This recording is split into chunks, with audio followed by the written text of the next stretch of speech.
Hop behind. Make sure that rice is seasoned. When you put food and music together, it's the most nostalgic moment that you can ever have.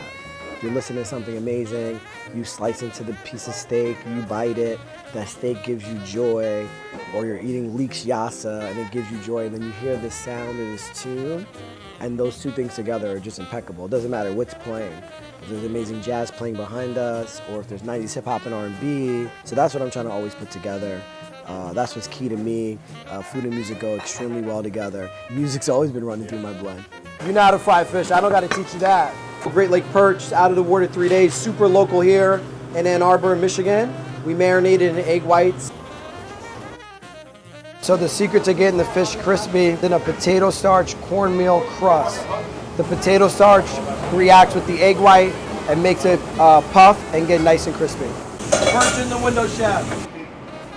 For me, being able to cook the food that I love, or the food who I am, Afro-Caribbean food, in a place like Ann Arbor that doesn't have it, is amazing. It's just showing you how diverse the dining scenes are changing around America, that people want to eat amazing food all the time. It's just really great to see people coming in of all different races. I mean, Ann Arbor is an amazing place. It's a very diverse background of folks around Michigan, and they're walking through the doors here.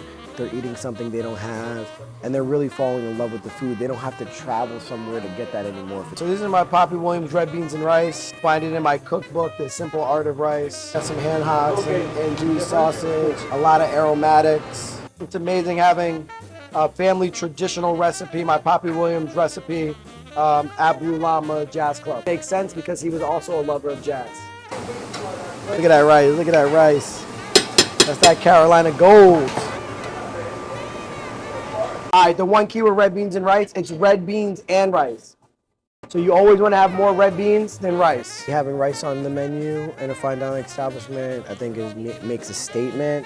It's not something that you really see. As fine dining establishments are changing around the country, you're seeing more rice on the menu because the people that are cooking aren't from a very Eurocentric background, they're from somewhere else, and rice is a part of the culture.